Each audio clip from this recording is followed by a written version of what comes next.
بسم اللہ الرحمن الرحیم۔ السلام علیکم دوستو۔ ایک گاؤں میں ایک خاندان رہتا تھا جس کا نام خلیل احمد تھا۔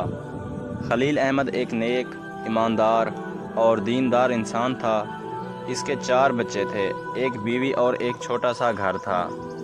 یہ خاندان سادہ زندگی گزارتا، رزق حلال کماتا اور دین اسلام کی تعلیمات پر عمل کرتا تھا۔ ان کے گھر میں نماز، قرآن کی تلاوت، صبر، شکر اور آپس میں محبت کی فضا ہوا کرتی تھی۔ گاؤں کے لوگ ان کی مثالیں دیتے تھے۔ وقت گزرتا گیا لیکن اچانک حالات بدلنے لگے۔ خلیل احمد کے بیٹے شہر چلے گئے، تعلیم اور نوکری کے بہانے۔ وہاں جا کر وہ دنیا کی رنگینیوں میں کھو گئے۔ اب وہ نہ نماز پڑھتے، نہ قرآن کی طرف دھیان دیتے، بلکہ برے دوستوں کی صحبت میں آ کر گناہوں میں پڑ گئے۔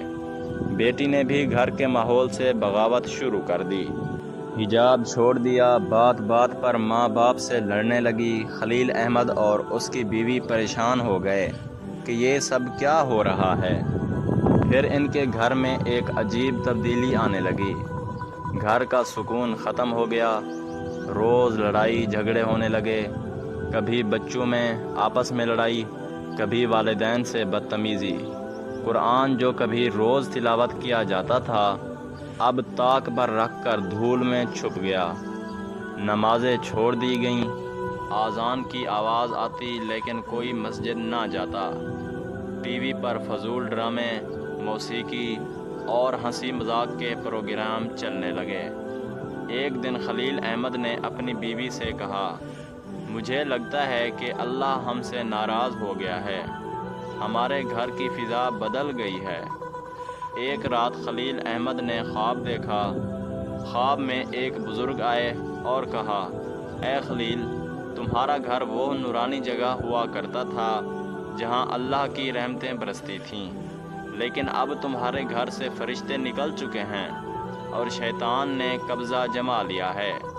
کیا تم جانتے ہو اللہ کب ناراض ہوتا ہے؟ خلیل احمد نے خواب میں کہا، نہیں بابا جی، مجھے نہیں معلوم۔ بزرگ بولے، جب کسی گھر میں 5 نشانیاں ظاہر ہو جائیں تو سمجھ لو کہ اللہ ناراض ہو گیا ہے۔ تمہارے گھر میں وہ سب نشانیاں آ چکی ہیں۔ خلیل نے پوچھا، کون سی نشانیاں بابا جی؟ بزرگ نے جواب دیا، پہلی نشانی، جب گھر میں نماز چھوڑ دی جائے۔ دوسری نشانی، جب قرآن کی تلاوت بند ہو جائے۔ تیسری نشانی، جب جھوٹ، غیبت اور بدتمیزی عام ہو جائے۔ چوتھی نشانی، جب والدین کی عزت نہ رہے اور بچے سرکش ہو جائیں۔ پانچویں نشانی، جب حرام چیزیں، موسیقی، بے حیائی اور دنیا کی محبت دل میں بیٹھ جائے۔ یہ کہہ کر بزرگ غائب ہو گئے۔ خلیل احمد نے ہڑبڑا کر اٹھا۔ اس کے جسم پر پسینہ تھا، دل دھڑک رہا تھا، آنکھوں میں آنسو تھے۔ اس نے فوراً وضو کیا، فجر کی نماز پڑھی اور اللہ کے حضور سجدے میں گر گیا۔ اس نے اپنے بیوی بچوں کو بلایا اور سارا خواب سنایا۔ سب حیران رہ گئے۔ خلیل احمد کی بیوی بھی رو پڑی۔ وہ کہنے لگی، واقعی ہمارے گھر میں سکون نہیں رہا، نہ بچوں میں ادب رہا، نہ دین کی بات۔ اللہ ہمیں معاف کرے۔ پھر خلیل احمد نے پورے گھر کو بدلنے کی کوشش کی۔ ٹی وی سے بے حیائی کے پروگرام ہٹا دیے گئے، گھر میں دوبارہ قرآن کی تلاوت شروع ہوئی، نماز کی پابندی ہونے لگی، سب نے توبہ کی، بچوں نے والدین سے معافی مانگی اور گھر میں محبت اور سکون آنا شروع ہو گیا۔ یہ واقعہ ایک مثال ہے کہ جب انسان اللہ کی نافرمانی کرتا ہے تو سکون چھن جاتا ہے۔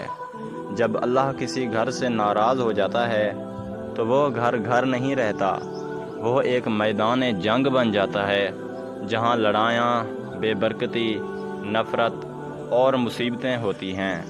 ہمیں چاہیے کہ ہم روزانہ اپنے گھر کو دیکھیں، کیا ہمارے گھر میں اللہ کی خوشنودی ہے یا ناراضگی؟ کیا ہم نماز پڑھتے ہیں؟ کیا ہم قرآن کو سمجھنے اور پڑھنے کی کوشش کرتے ہیں؟ کہ ہم والدین، بہن بھائی، بیوی بچوں سے حسن سلوک کرتے ہیں؟ کیا ہم گناہوں سے بچتے ہیں؟ اگر ان سب کا جواب ہاں ہے تو سمجھو اللہ ہم سے راضی ہے، لیکن اگر ان میں سے کچھ کمی ہے تو فوراً اللہ سے توبہ کریں، کیونکہ اللہ بڑا مہربان ہے، وہ معاف کر دیتا ہے۔ بس ہمیں سچے دل سے پلٹنا ہوتا ہے۔